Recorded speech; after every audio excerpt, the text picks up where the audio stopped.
At this time, I would like to introduce to you a very special gentleman and friend of mine, a firefighter and paramedic of 22 years and founder of Firefighters for 9/11 Truth, claiming now 116 firefighters on the petition, Mr. Erik Lawyer.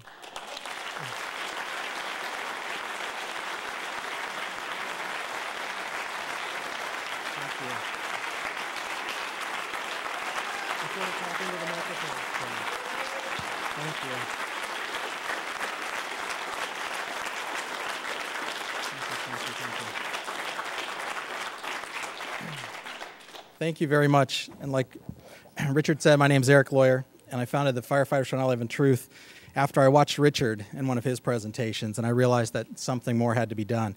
And I just want to thank Richard for everything he's doing here, and the Firefighters for 9/11 Truth strongly support Richard Gage and all the architects and engineers that have the courage to sign that petition. And I know from personal experience, there's about 5 times as many out there that believe what we believe but don't have the courage to sign it. So what I'm hoping today is that people will find the courage after listening to this presentation and seeing everybody here and seeing that we are behind it. We also demand an investigation that follows the national standards and has contempt and subpoena powers. 9/11 was the greatest loss of life and property damage in U.S. fire history. This should have been the most protected, preserved, over-tested, and thorough investigation of a crime scene in world history. Sadly, it was not. What was it? Well, we know from their own admission, the majority of the evidence was destroyed. Like Richard said, 22 years of experience. I've seen a lot of crime scenes. I've never seen anything like this in my life. I was out at the site. I saw trucks leaving faster than anywhere I've ever seen, but I accepted it at the time, and for years I accepted it because it was a recovery and rescue operation, and that's normal to have something like that going. Again, we never seen anything like it, but that was expected. What I didn't know for years, what was going on behind the scenes, was that evidence was being destroyed when it was shipped off. By their own admission, Tower 7 investigation, this investigation of Tower 7 had no physical evidence. How do you investigate a crime when you've destroyed all the evidence? It doesn't make sense.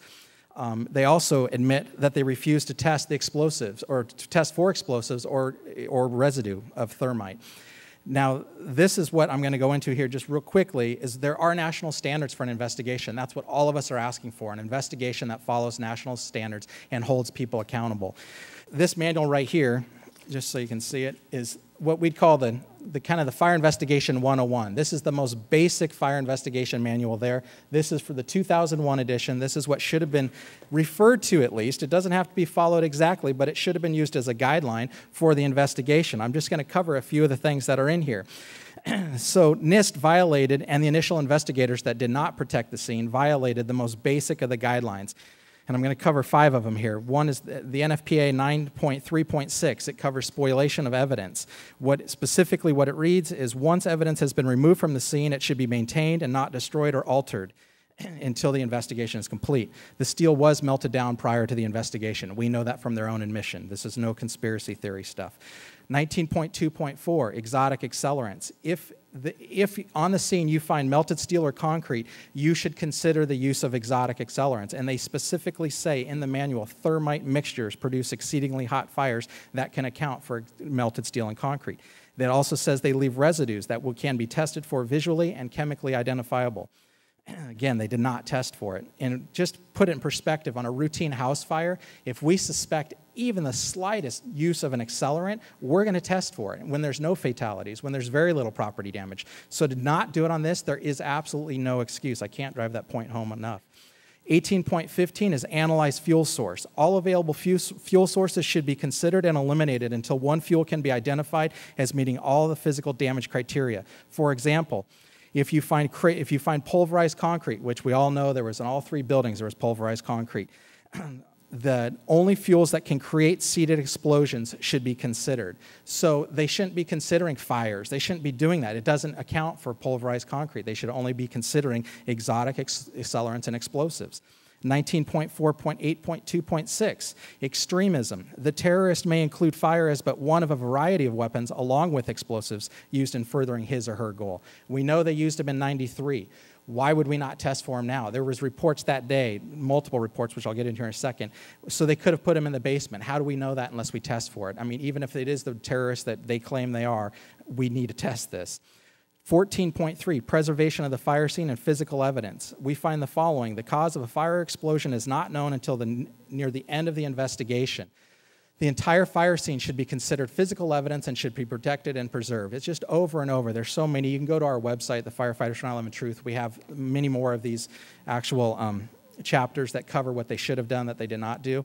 So now, by their own admission, in all 3 building collapses, NIST refused to physically test, like Dr. Stephen Jones did, for explosives.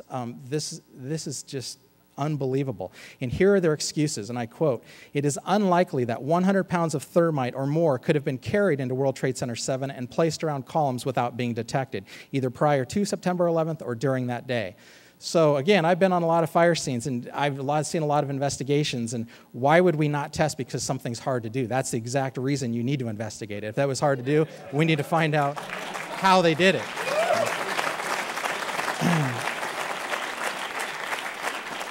And number 2, NIST excuse. In addition, no blast sounds were heard on the audio tracks of the video recordings during the collapse of World Trade Center 7 or reported by witnesses. That's one of their excuses why they didn't test. Well, apparently they didn't read Chapter 18. 18 is the general definition of explosions. Although an explosion is almost always accompanied by the production of a loud noise, the noise itself is not, in big bold letters, an essential element in the definition of an explosion. The generation and violent escape of gases are the primary criteria of an explosion.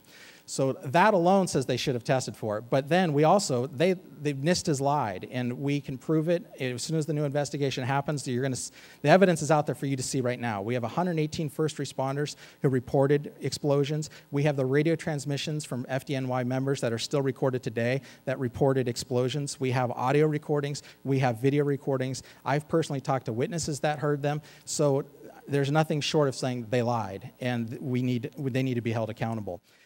And besides that, like I said, there is no excuse for not testing for explosives. And so at the very least, at the very best, even if you want to believe the official story, this was the most incompetent investigation of all time. And I've talked to a lot of investigators that were there, and I asked them the specific question: why did they refuse to test? They weren't the ones who refused, but NIST did. And they said all we can say, all they can answer is incompetence, or they tell me to shut up. They cannot give me any reason that follows national standards. So, but the reality, after all the research everybody here and the incredible people we're in the room with today have done, the reality is it was a criminal investigation to cover up the crime. So, I'd like, just to finish,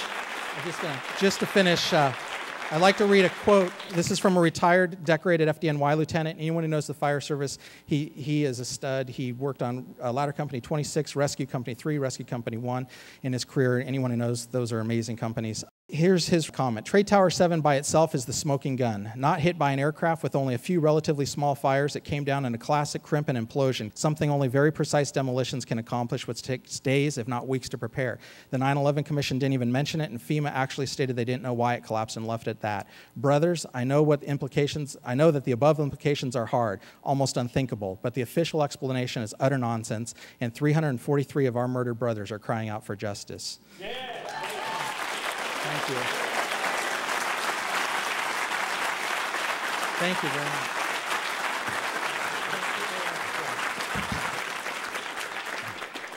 Mr. Erik Lawyer, Firefighters for 9/11 Truth.